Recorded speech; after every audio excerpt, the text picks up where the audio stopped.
Bienvenue à l'émission. Oui, c'est probablement pas un hasard si ces chiffres sortent aujourd'hui. Il y a un bras de fer qui se joue entre le gouvernement et les médecins. Mais ce sont néanmoins des chiffres très intéressants. C'est-à-dire qu'on a des statistiques sur les rendez-vous, les moments auxquels sont donnés les rendez-vous, leur distribution, les rendez-vous dans les cabinets de médecins, dans les GMF. D'abord, le fameux chiffre, il le répète, le ministre Christian Dubé, il y a 16 millions de rendez-vous qui sont donnés. Le besoin pour libérer les urgences serait 18. Il y aurait besoin, c'est le but de la négociation, ou un des buts, c'est d'aller chercher le 2 millions de rendez-vous supplémentaires. Donc 16 millions, ce qui veut dire mensuellement environ 1,3 million de rendez-vous avec des médecins.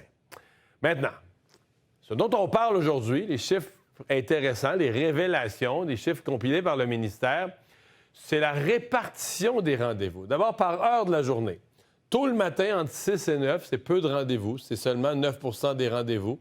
De 9 h à midi, c'est le gros lot là, des rendez-vous. 42 sont entre 9 h et midi. De midi à 15 h, on va être à 30 c'est encore beaucoup. Après 15 h, ça baisse, là, pas mal. 16 seulement des rendez-vous. Et le soir, 3 des rendez-vous. Puis de 21 h à 6 h du matin, c'est carrément zéro, il n'y en a pas. Mais on accroche, entre autres, le après 15 h qui baisse beaucoup. Puis le en soirée, là, de 18 h à 21 h, 3 des rendez-vous. Alors, pour des gens actifs, pour des gens qui travaillent, par exemple, pour des parents avec des enfants, mais que les deux conjoints travaillent, ça en prendrait peut-être un peu plus. C'est certainement une des choses sur lesquelles on veut travailler dans la négociation. Maintenant, l'autre tableau, peut-être certains diront encore plus intéressant, c'est la répartition des rendez-vous en fonction des journées de la semaine. On n'est pas à 20 tous les jours. Là. Le lundi, moins de rendez-vous, 18 Mardi, c'est la grosse journée de la semaine, 22 Mercredi et jeudi, c'est bon, 20 Il y a une masse de rendez-vous là, du mardi au jeudi. Le vendredi, une baisse drastique du nombre de rendez-vous. Ça veut dire qu'il y a quand même pas mal moins de médecins qui travaillent le vendredi. Et la fin de semaine, les samedis et le dimanche, 3 par jour, 6 des rendez-vous. Donc, c'est très peu. Donc, toute cette histoire que les soirs et la fin de semaine, tout le monde se ramasse à l'urgence, vous avez peut-être une partie de l'explication dans les tableaux que je viens de vous présenter. Probablement une partie qui est normale, là, qui est plus les rendez-vous réguliers, les suivis, on fait plus ça la semaine.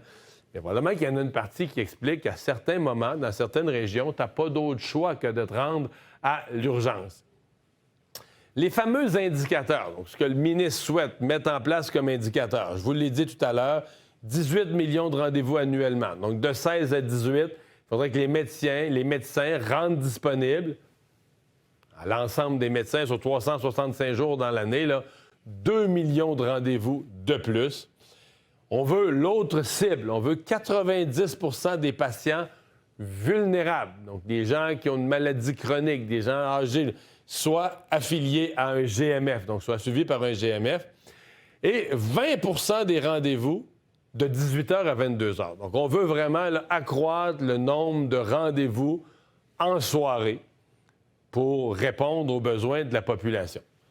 Est-ce que c'est déraisonnable, ces cibles? Parce que dans la négociation, je vous laisse juger. Là. Est-ce que c'est quelque chose de complètement sauté que demande le ministre ou est-ce que c'est raisonnable? Je vous laisse juger. Pour les médecins spécialistes, on voudrait que 99 des interventions chirurgicales aient lieu dans un délai de moins de 12 mois, de moins d'1 an. 95 des examens en imagerie médicale, un délai de moins de 5 jours. 99 des interventions pour le cancer en oncologie, délai d'au plus 56 jours ou 8 semaines. Donc, c'est les cibles qu'on fixe. La différence dans le cas des cibles en chirurgie, il y a une cible fixée aux médecins, mais il y a une obligation du gouvernement, des hôpitaux, des établissements, de rendre disponibles les salles d'opération. Il y a une complexité de plus dans le cas des médecins spécialistes.